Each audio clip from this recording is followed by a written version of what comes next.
Érase una vez un país, España, donde los presidentes del gobierno te faltaban al respeto porque sabían que tienes miedo. Te faltó al respeto Suárez, que venía de Falange, Calvo Sotelo, que permitió el 23F, Felipe González, que desmanteló tu industria y te metió en la OTAN, Aznar, que vendió todas tus empresas públicas y multiplicó la especulación, Zapatero, que cambió la Constitución para que cuando tuvieras necesidades comieras artículo 135. Rajoy, que apuntaló el partido más corrupto de Europa y creó una policía política para que no se te ocurriera ir a votar a otro partido.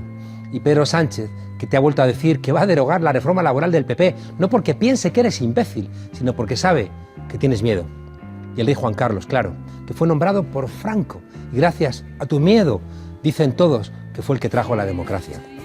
Para que sigas teniendo miedo, el ministro de Defensa, Bono, invitó a desfilar el Día Nacional a un soldado de la División Azul, de esos que pelearon con Hitler, y a un republicano español que entró con la columna Leclerc a liberar París de Hitler.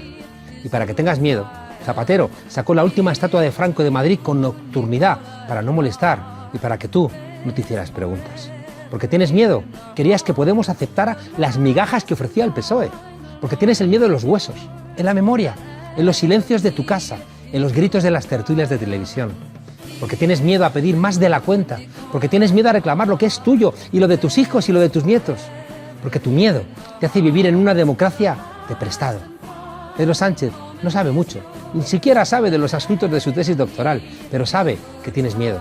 Y por eso te dijo que le votaras para frenar a la derecha y luego le pidió el voto para ser presidente a la derecha.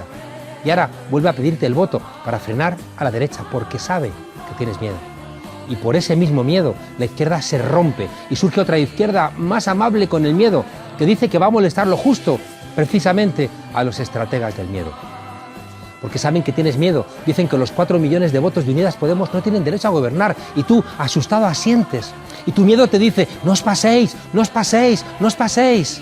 Pero no te das cuenta de que quien te dicta ese pensamiento es precisamente tu miedo. Porque saben que tienes miedo, te dicen que los muchachos de Alsasu tienen que pudrirse en la cárcel para que no se te olvide que hay que tener miedo al Estado y también a sus funcionarios. Y ese miedo es el que tiene encarcelados a políticos en Cataluña. Es el que permite que jueces que son uña y carne del PP dicten justicia en el reino de la España con miedo, o que silencia a los estudiantes frente a los catedráticos en las clases de las universidades del reino asustado de España. Porque saben que te asusta romper límites, no encarcelan a la infanta, no permiten que el rey emérito vaya a explicar su fortuna, o renuevan los ducados de Franco y de Primo de Rivera, y por lo mismo el asesino Queipo de Llano reposa en una iglesia que también ha hecho lo suyo para que tengas miedo. Porque tienes miedo, no te respetan. Convocan tantas elecciones como haga falta para que sea finalmente tu miedo quien elija a quien ellos te dicten. Y miman tu miedo y te borran la memoria para que no te acuerdes de que antes de ti hubo hombres y mujeres que no tuvieron miedo y que gracias a ellas y a ellos hoy eres libre para administrar tu miedo y para que midas tu libertad sin molestar demasiado a tu miedo. Bienvenidas a la frontera, desobedientes.